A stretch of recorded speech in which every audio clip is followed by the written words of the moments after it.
tell you what, there's nothing like hearing all the British to set up a sense of disappointment thereafter, right? Sorry about that.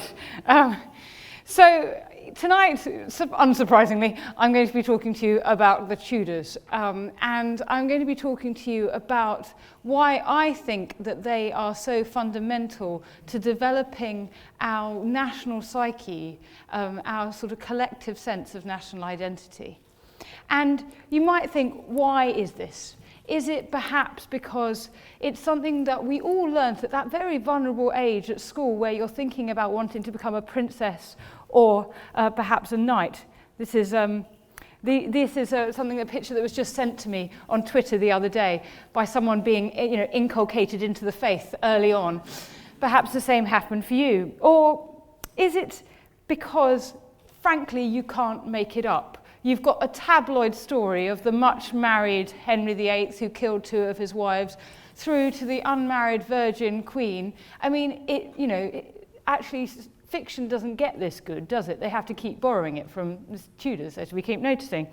Or is it just because it has contemporary resonance? I would argue that actually it's because the Tudors had impact. They're not just people who were developing a sense of national identity, they are the founders of our sense of national identity, the creators of it. And they did so in a number of different ways because they helped form those things that have made Britain, Britain. Now, this is astonishing when you think about it. There are only 5 or 6 of them, if you count Lady Jane Grey. It's only 118 years compared to the 351 of the Plantagenets. And yet, in the time that the Tudors were on the throne, I think they did more to shape our national identity than anything that had gone before. I think that their impact was greater. And I would actually go so far as to say that they were the most important and significant dynasty in our history. And it's because what they did is to found modern Britain in many ways. So I'm going to look at some of those ways with you, but in terms of thinking about what makes Britain, Britain, we have to turn to the idea of being Protestant, the Church of England. We need to look to the founding of the modern state. We need to think about them being the founders of the Navy and of empire, and we need to think, of course, about Shakespeare, about the English Renaissance. I mean, so much have the Tudors thought to stand for Britain that when work started at Sangat on the Channel Tunnel in 1989, they had 2 huge cardboard figures, one to represent France and one to represent England. And the one chosen for France was Francis I, and the one for England, of course, Henry VIII. I mean, we can all see it, can't we? You can picture it in your mind's eye. And one of my favourite quotes about Henry VIII comes from 1870, a chap called Edward Freeman that said that he thought Henry was a tyrant and a vandal, but for all his crimes he was at least an Englishman. So there's very much this sense that they are at the root of Britishness, Englishness and then Britishness. So what's my evidence for this? What claims am I making here? Well, the first point is, of course, the creation of the Church of England. And that this was, I can see that you might doubt this. You might say, okay, are you saying our national identity springs from Henry VIII's loins? Well, as a historian, of course, I'd say, it's a bit more complicated than that. And I'd say, it might be because he fell in love. It's also very much because he needed a male heir. And actually, it might be something else. J.J. Scarisbrick was a historian who suggested that actually, if there had been no divorce crisis, Henry might yet have taken issue with the Pope, because Henry became really attached to the royal supremacy, really attached to this idea that he was first under God, and that therefore it should be he who presided over the church in England. Even before the 1530s, the crisis moments, back in 1515 at Baynard's Castle, he had said, by the ordinance and sufferance of God, we are King of England. And kings of England in times past have had no superior but God alone. And so what we see happen under Henry is a series of acts that bring that into being. Look at this picture that just kind of sums it up. This is from the Great Bible. And I think this gives us a taste of how Henry saw himself. You see Henry there, he's munificently handing out the word of God to his people. And above him is what can only be described as a rather squashed God. But Henry and that direct connection with the divine are the crucial things going on here. That actually there's no intermediary. Henry and God are on, speaking terms. That conduit to the divine, the hotline, he has it. And so he carried out this series of acts to push through the break with Rome. In August 1530, we see the first suggestion of what this will look like when it's ordained that no Englishman could be summoned out of his homeland to go to a foreign jurisdiction, i.e., in this case, to a divorce court in Rome. And by 1534, this has become the full doctrine of supremacy. It's declared that Henry was supreme head of the Church of England. In fact, they say, and he always has been. It's just sort of they haven't noticed it recently. And behind this is an idea that England is an empire. Now, this is an interesting idea because it contains within it the seed of belief that England itself cannot bow to any other authority, any other jurisdiction. In the preamble to the Act of Appeals of 1533, it says, "Whereas by diverse, sundry, old, authentic histories and chronicles, it is manifestly declared and expressed that this realm of England is an empire." It carries this idea that no other ruler should have authority over England. In other words, what I'm saying is that the creation of this doctrine of the royal supremacy massively enhanced the standing of the English monarchy at a time when England was a pretty puny country on the outskirts of Europe. By comparison to the great powers of the Holy Roman Empire or France, England was, pretty much nothing, a little squat thing of very little interest. And yet this declaration of the supremacy brought authority and power. And actually, I would say that much of our sense of national identity rests on this idea. It's the idea that has underpinned much of what's happened since. And of course, the idea that by the end of the 16th century, although Henry would have been shocked, that by the end of the 16th century that this had become a Protestant country has been utterly fundamental to our history. It's the reason why we had a civil war, or actually definitions of what it meant to be Protestant. It's the reason we had the Glorious Revolution in 1688 and the Bill of Rights that followed in 1689. It's the reason for the 1701 Act of Settlement that said that no monarch could be a Catholic. In fact, today, monarchs can only marry Catholics. I mean, I'm not suggesting she's a secret Catholic, as far as I'm aware, she's not. But even today, a monarch can only marry a Catholic, not be a Catholic.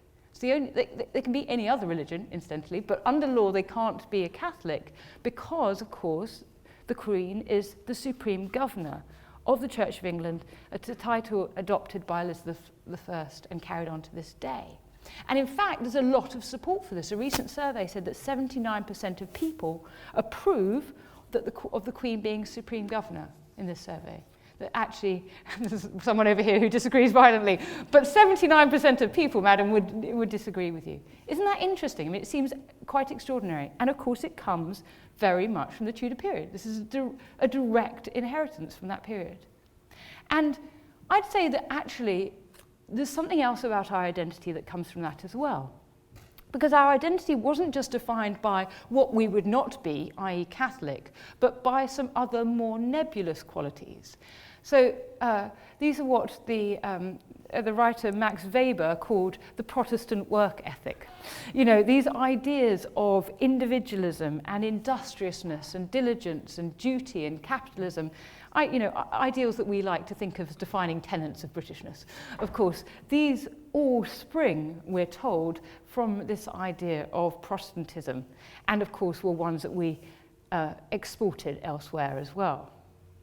And it's because of the Tudor period that the title of fidei defensor, defender of the faith, is still attached to the crown. Never mind the fact that Henry was given it for writing a book in defense of the Pope. He rather liked it and so had it attached to his title in perpetuity, which is why if you take a 20p piece out of your purse, you'll find FD, fidei defensor, written on it there for all to see. And of course, there's a very obvious way, we're all very aware of this, that this idea of England and later Britain being a Protestant nation somehow politically, spiritually distinct from continental Europe is affecting us today. I mean, this suggestion that we were cut off, isolated from Britain has of course manifested itself in Brexit, this sense of being a unique nation that has a distinct purpose.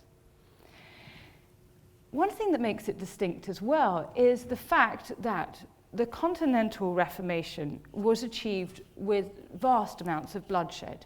This is the St. Bartholomew's Day massacre of 1572. It's extraordinary that in this country, the Reformation was practically bloodless. Or perhaps maybe a more accurate way of putting it, as Peter Marshall has done, is that the Tudor state retained a monopoly on violence. I'm not sure the Catholic priests who were racked in the tower or had their nails pulled out and were manacled would feel that actually it was completely bloodless as a period of time. But the vast majority of the time, the violence that took place was that against things. Centuries of religious practice, ideas about purgatory that were manifested in shrines and pilgrimages, chantries, masses for the dead. These were not easily abandoned, but in some cases they were powerfully dismantled. And actually the brilliance of the Elizabethan settlement would be that after generations, it came up with a peculiarly English middle way that in the end everyone was made to accept. No one would have thought in the middle of the 16th century that you would end up with a church with bishops and yet a Lutheran idea of justification by faith. We might think with hindsight, yes, of course, the British would of course go down this middle path that's neither one thing nor the other.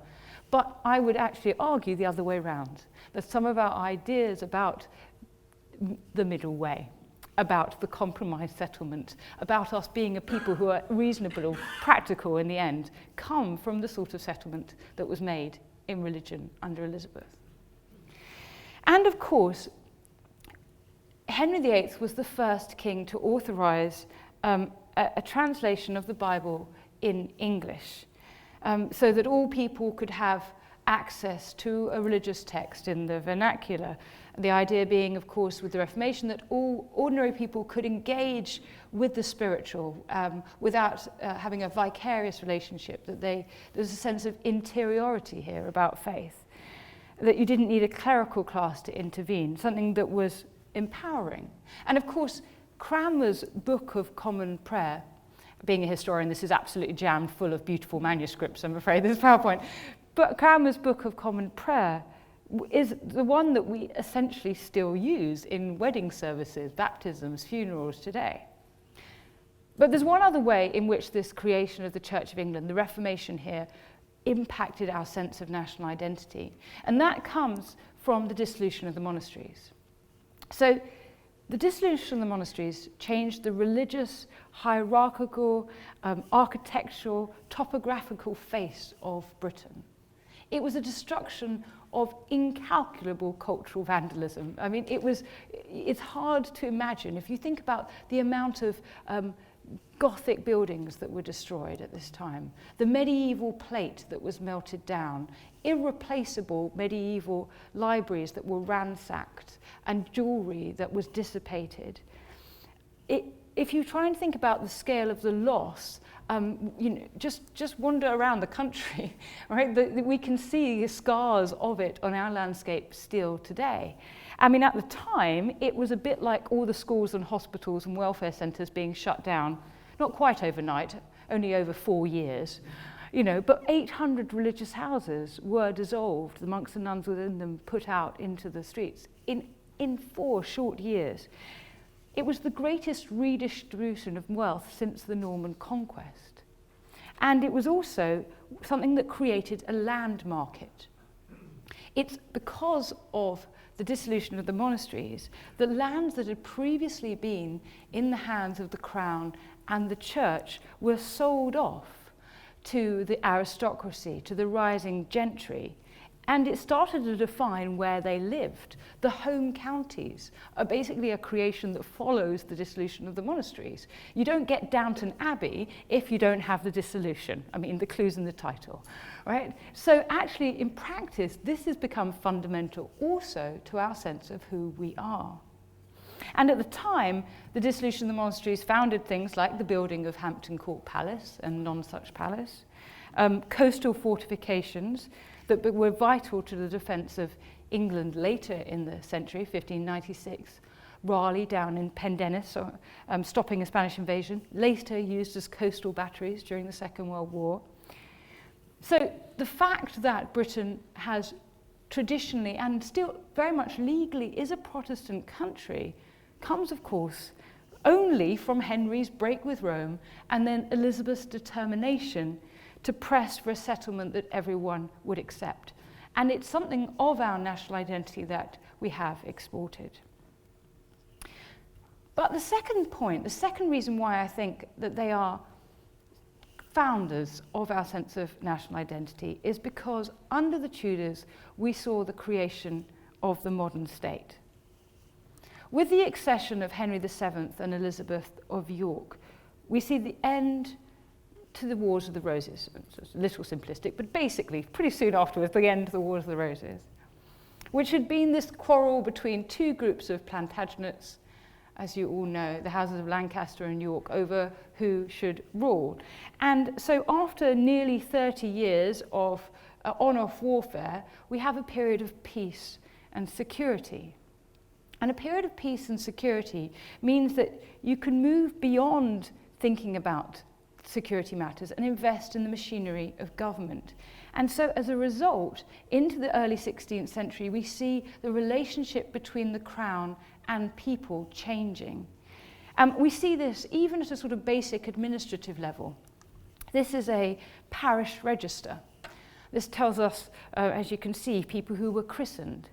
From 1538, it became obligatory to keep records of baptisms, marriages, and deaths. If you're doing your genealogy, you're going to find it difficult to go back beyond this because we don't have this sort of information. This is why we don't know, for example, when Catherine Howard or Anne Boleyn, 2 of Henry VIII's wives, were born, because they were women and no one bothered to write it down, and there wasn't any official register. And you need this sort of thing to have. This is the kind of data that's fundamental to the ordering of civil society. We take it for granted.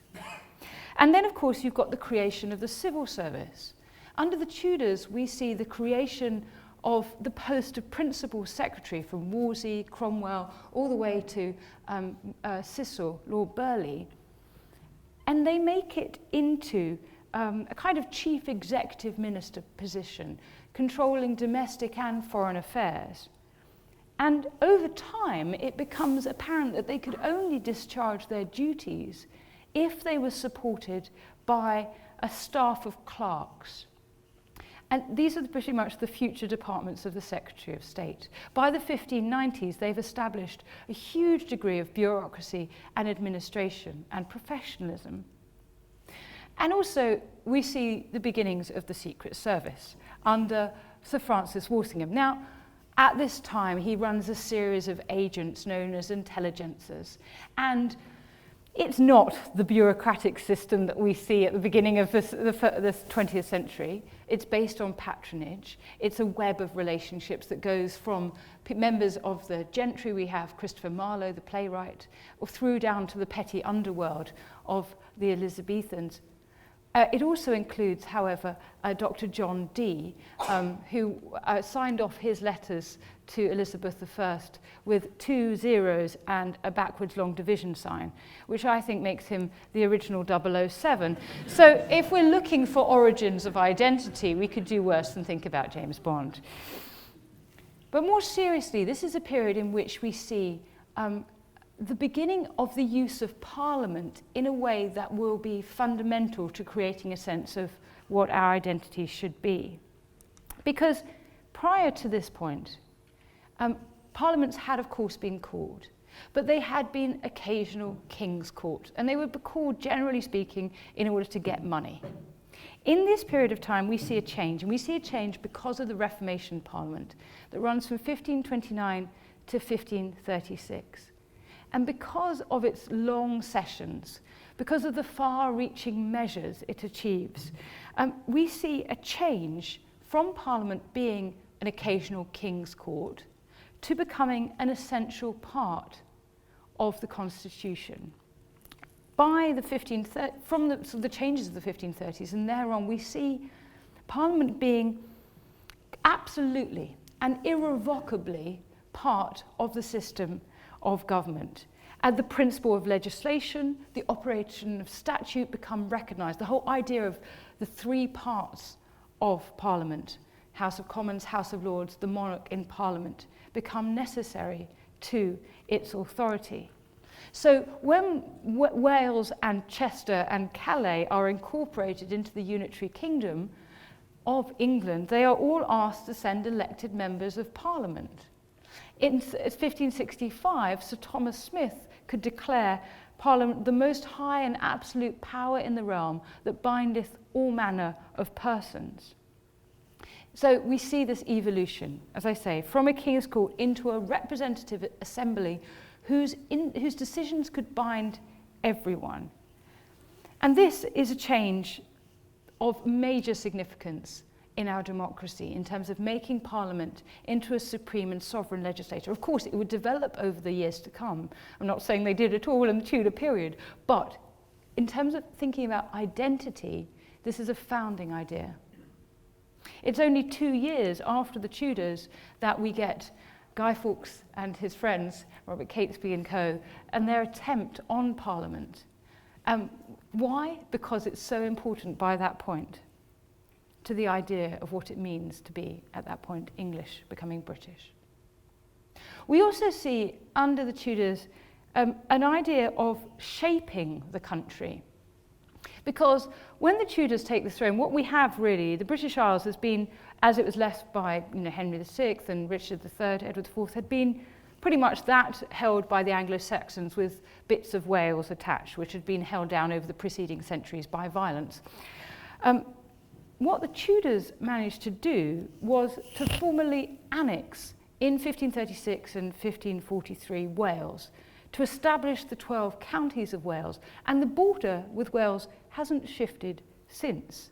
And this, of course, is a constitutional reform of the greatest consequence in the beginning of creating the idea of Britain. And, of course, under the Tudors, we also have the first colony, which is Ireland. The Tudors, in fact, are the first to conquer the whole of Ireland. I mean, Henry II may have called himself ruler of Ireland, but Henry VIII is the first king to subdue and rule the Irish, sending English Protestants over to plant and colonise, to wrest control from the Gaelic populations.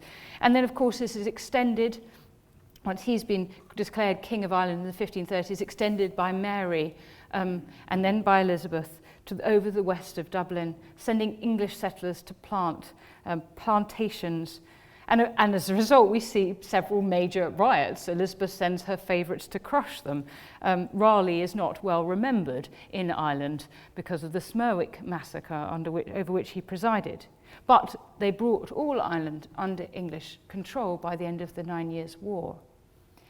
And, of course, this is an act of religious settlement and colonisation. Gaelic Island would never be the same. We see the imposition of English law. We see English language and culture being imposed, the disarmament of native lords, lost lands and lost hereditary authority. And, of course, the consequences for that, be they negative, have been with us all through our lifetimes. This is a conflict that was initiated by the Tudors. And therefore, this is an example of the Tudor monarchs having impact, creating this sense of our identity up to this day. also, related back to that idea of supremacy, I'd also say that the Tudor period is an age where England's position in Europe, though distinct from it, is established. The Field of Cloth of Gold that was staged by Thomas Wolsey in 1520 was kind of like England's coming out party. And I know when you see this on TV, you see about 3 people dancing in a field and it looks all fairly plinky-plonky. But what we need to think instead is more like the Beijing Olympics, right? This was a declaration on a massive scale, 12,000 people in a field on English soil in northern France, 2.5 weeks. This was the Glastonbury of its day, but it's sort of on a massive scale, and it's a recognition in many ways that's achieved by Wolsey of England's status. Because crucially, actually, despite that, this is the age of turning away from Europe. The best thing that happened to the Tudors, although at the time it was a blessing very much in disguise, was that they lost Calais in 1558. The Plantagenets had been wildly obsessed by hanging on to their old lands in France. And of course, the losses of Gascony and Normandy in the 15th century had led to crisis. But under the Plantagenets, we'd had a court that spoke actually French up until the time of Edward III, that married French queens, Henry II and Eleanor of Aquitaine, or Edward II, Isabella of France. I mean, Richard Lionheart, that most English of kings, well, he's buried in Fontevraud Abbey in France. And actually, it's only when we get to the Tudors that we see, of necessity, I don't think they wanted to, of necessity, this turning away from this pursuit of this massive historical dead end, the bankrupting of England to try and focus on a trans-channel empire. Now, of course, Henry VIII shares some of these retrograde passions. He is the one who harks back through his fruitless, though mercifully short, wars in France. But actually, he wasn't up with the times, because the future for the Tudors, for England, lay actually outside Europe, not in the old lands in France, but on building an Atlantic empire. The Tudors would have their Calais in the New World. And we see the beginning in this period of time of building up trading relationships around the world. The Tudors had looked forward. This is a way in which England, and later Britain, became a maritime, outward-looking, cosmopolitan nature. It stopped being perceived from outside as the sort of backwater country ruled by cousins of French dukes, and became a country with its own autonomous identity and clout. And this is, of course, because this is a period in which we see the beginnings of empire. The Tudors saw the importance of discovery, the age of exploration. This is the Mappa Mundi. This is the world as it was seen in 1300. It was oriented towards Jerusalem. Here is where we get to the British Isles, on the edge of the map. Now, compare and contrast. This is a Tudor map.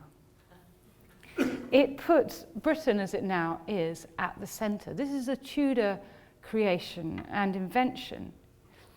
And it's no surprise that whilst previously even at the beginning of the 16th century, the most important towns had been places like York and Norwich, by the end of the 16th century, the places that were most important were Bristol and Exeter and Newcastle and Plymouth.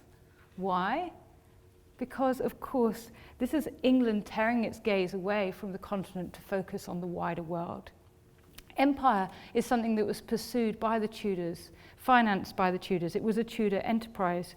And of course, the story starts with with John Cabot, an English fleet under an Italian with an English fleet financed by Henry VII going to Canada in 1497. And it's true that the Tudors do then drop the empire baton for a little while, but they pick it up quite soon later by the time we get to the 1560s, 1570s. And of course, crucially into that story is Francis Drake. In his voyage in 1567, one of his first voyages with John Hawkins, he was attacked by the Spanish. And this encounter and the fervent faith of his lay preacher father gave Drake a real sense of destiny. And he is the first man to accomplish a circumnavigation of the globe. Magellan didn't make it home, so he turns out not to count. But Drake, captain, and this voyage. And it meant surviving violent encounters with natives, threats of mutiny, relentless storms, attacks from the Spanish. He and his crew sailed through the Strait of Magellan, up the coast of Peru, across the Pacific and home by Cape of Good Hope. And in so doing, he claimed, apart from Ireland, England's first overseas possessions, the Elizabeth Island and Nova Albion in California, not ones they hung on to. But it's this beginning of the sense of identity is in these nebulous things. What can you do? What sort of nation are you? When he returned, he was knighted on board. The Spanish called him El Draco, the dragon. He was so terrifying. And he brought back with him £600,000, or twice the annual revenue of the country. He gave the Queen enough to pay off the national debt. We could do with him today. And the idea behind all of this was that it was turning the attention of the English crown to these overseas possibilities. And this, of course, needed some justification. And here comes our old friend, John Dee. John Dee, this polymath, was the first to suggest the idea of the British Empire, spelt empire in this particular period of time. But what he suggested was that early Britons, including perhaps King Arthur, had visited America, and therefore this gave the English rights to conquest and colonization in the New World, a British empire. So this is the basis on which it proceeds. So we have Sir Humphrey Gilbert, who gets letters patent for 6 years to search out and settle lands in Newfoundland. And then we have Raleigh, who sends expeditions to try and settle in 1585 in Roanoke. And it's not successful, but the first successful founding of a settlement in the New World by the English is Jamestown, of course, in 1607, in Virginia, named, of course, for the Virgin Queen, still, the center or the seat of the government of the US. And of course, then there's other exploratory trips, Martin Frobisher searching out the Northwest Passage, Ralph Fitch spending 9 years in India, out of which we see the establishment of the East India Company in 1600. This is a Tudor invention. We get Sir Thomas Roe sent off just 12 years after Elizabeth's death to the court of the great Mughal, Jahangir, the first English ambassador to India. And the East India Company, of course, will then gradually, with increasing power and strength, take over the rule and conquest of India, so that by 1857, after the mutiny, they hand rule directly to the British Crown. This has become fundamental to our idea of our national identity, our heritage, and here it is. It starts in 1600. It's a Tudor invention. And of course, the thing that made this possible was the Navy. Henry VIII is acknowledged as the principal founder of the English Navy. Ships had been built before, kings had had ships, but Henry is the first to establish a fleet of warships. So from the 5 or 7 that he inherits, he leaves a fleet of 57 out of 106 warships that had served during his reign. And he's the first to invest in the administration and bureaucracy that's necessary to organising the Navy and to installing a permanent staff. And they also invest in shipbuilding, in dockyards, in the defensive fortresses along the south coast. And above all, they invest in a new type of ships. Ships had previously been troop carriers. The idea, of course, with the Armada is that they would go and pick up troops in the Netherlands and bring them over to land and then storm the capital. Robert Hutchinson points out that actually, if they had managed to do that, then there was no way that we could have withstood them, because as he puts it, the Elizabethan militia makes Dad's army look like a highly honed war machine. But at the time, we didn't have to, because of the Navy. And one of the crucial things that they did was to change ships from being these troop carriers into ocean-going vessels that could circumnavigate the globe and that were maneuverable ships with guns on board. Not for boarding others, but for shooting at a distance. So the defeat of the Spanish Armada in the end is obviously partly thanks to our British weather, but also because of ship-mounted cannon. This might sound dreadfully dull, but I assure you that the idea of being able to fire from long distances and not be reached was absolutely crucial. This is the most important maritime invention up to the invention of the aircraft carrier. And of course, this meant that we have, well, privateers, essentially licensed pirates like Drake, able to use their quick tactical ships to get great advantage. So we have the Tudors making the Channel into an obstacle. The naval historian Andrew Lambert has always said of the Channel that it is not an obstacle, it's a bridge, but under the Tudors it does become an obstacle. Because before this time, there'd been constant invasions. 1216, 1326, 1338, 1399, 1405, 1460, 1470, 1471, 1485. The Tudors themselves had invaded. And so they knew how very important it was to stop that. They were determined to not let it happen again. The Tudors, with the Royal Navy under Henry and then under Elizabeth, made the Channel into an obstacle that could stop an invasion. It was a foundational move in British history. They pretty much secured the seas around Britain, the British Isles, which lasted up until the Second World War. So it's again this idea that under the Tudors, Britain began to become a maritime nation. And with the success of the Armada, this reputation was sealed. It became possible to develop colonies overseas. This was absolutely vital to British history for the next 300 to 400 years, absolutely vital to our sense of identity. And lastly, there's the crucial idea, of course, that it's the Tudors who presided over an English Renaissance. They were patrons of the arts. They surrounded themselves. Oh, sorry, I just put this in last night. I've forgotten I put it. I just discovered this postage stamp, which, from 1985, which gives you, how cheap post was then, it gives you a sense of how much we still have this at the kind of core of our sense of who we are, that the Armada, that the fending off of this enemy was crucial to us. But back to the idea, English Renaissance. The Tudors were patrons of the arts, and the greatest example perhaps is Hans Holbein. This is the first great age of portraiture.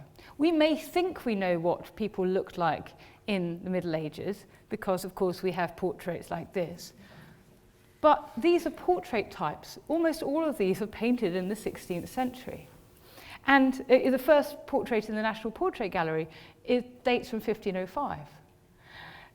So what we have under the Tudors is the Renaissance really taking hold. We have, just down the road, of course, a copy of the first full-length monarch, a picture of an English monarch. It's life-size. This hadn't been done before. You had a very clear sense of how you painted a monarch. It was just the top half only, and they certainly wouldn't be looking at the spectator. But it all changes with Holbein.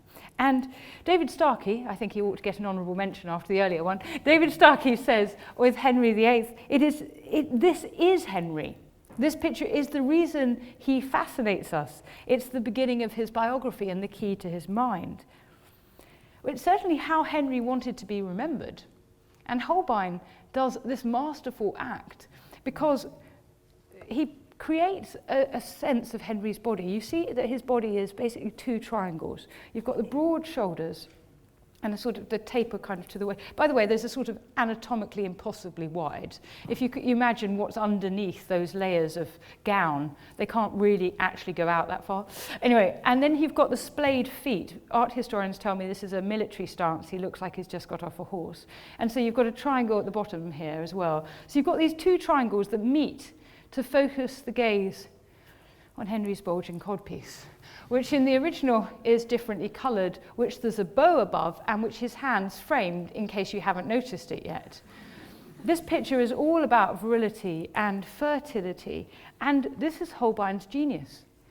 Henry VIII was said by Anne Boleyn, and this is reported at Anne Boleyn's trial, to be, and I quote, not skillful in copulating with a woman, and had neither vigour nor potency. And yet, we remember him as this man of great lusts. That's propaganda for you. In the 18th century, in the Tower of London, when his armour is still displayed there, people would go, women would go, and they would stick pins into his codpiece in the hope of becoming pregnant. Well, I mean, you've got to try everything, I suppose, but... And I would suggest that this has become a default image of masculinity. Who else can you think of that has, billowing gown, hands on hips, differently coloured pants? Yeah. And Elizabeth too masters this art of persuasion through portraiture. But it's not just art. They're patrons of other arts as well. I mean, think of architecture. I mean, we're not far from here from some of the most glorious houses in Cheshire, Tudor houses. And I would suggest that actually Tudor architecture still defines our idea of what is a desirable house. Whether it's going from a sort of chocolate box thatched cottage, or whether we're actually thinking of the grand, if we've got higher aspirations, maybe we'll hope to move into Little Morton Hall, or perhaps we might even think of getting ourselves one of these prodigy houses. And it's in the Tudor period that we have the first people, Robert Smith and William Arnold, who are called architects. And actually, of course, this is why, because of this sense that this is sort of fundamental to kind of who we are, that mock Tudor housing is so very popular. It dominates British domestic architecture today. And that one on the bottom right, that's the public library in Shimla. This is an idea that we even took to India with us. And of course, art and architecture in this period are important, but nothing compares to this as the golden age of literature. We've seen that Henry was the first king to authorise the translation of a Bible, based much of it on William Tyndale's translation of the New Testament. And Tyndale has been called the architect of the English language. And it's in the Great Bible, and then later this will be all imported into the King James Bible, that we see these phrases, so many of them, so familiar to us. These ways that they have shaped our language, so much of it comes from this great idea to put the Bible in English in the 16th century. But it's also, of course, the age of the first sonnet in English. Sir Thomas Wyatt, a poet at Henry VIII's court, writes the first adaptations of Petrarch, the Petrarchan sonnet. I'm just going to skip on before you finish it, I'm afraid. It's possibly about Anne Boleyn. Possibly he was attracted to her, but look it up, it's wonderful. And Henry Howard, Earl of Surrey, his contemporary, is the first to create what we now call erroneously the Shakespearean sonnet, that differs in its rhyme scheme, and introduce blank verse, unrhymed verse, into English. And of course, they're both paving the way for the great luminaries of the Elizabethan age, Spenser and Marlowe, and of course, the big man himself, Shakespeare. Ben Jonson said of Shakespeare, he was not of an age but for all time. And there's something about him that's so timeless and universal, about his verse that is, it's so exquisite, that it's so ingrained in our culture, it's so performed around the world that it's easy to forget that he was of a time. He was born in the early years of Elizabeth I's reign. He was formed by the social and political and religious worldview of the Tudor period. His art was written to meet the commercial demands of a flourishing theatre company in London in the 1590s and thereafter. His heyday begins under Gloriana. And for all of Chaucer's greatness, nothing compares to Shakespeare's output of 37 38, depending on who you're talking to, plays, the profound ability to inspire, to illuminate the human condition, the times transcending stories, the great characters, the inventive turns of phrase. When you appear on Desert Island Discs, as I'm sure you all will, you get given a complete works of Shakespeare along with the Bible, so much as he thought to stand for the best of our culture. If, to mimic Bernard Livon, you cannot understand my argument and declare it Greek to me, if you refuse to budge an inch, if you think I'm playing fast and loose but making a virtue of necessity, if you insist on fair play, if you think that's the long and short of it, the game will out and the truth will up, even if you bid me good riddance, in each case, of course, you'd be quoting Shakespeare. And so Britain's cultural renaissance happened under the Tudors. In short, I would argue that our national identity is founded in this period because they planted the seeds of those things that made Britain Britain. They were the originators of our identity. Exploration and empire, the backbone of the navy, the break with Rome and Protestantism.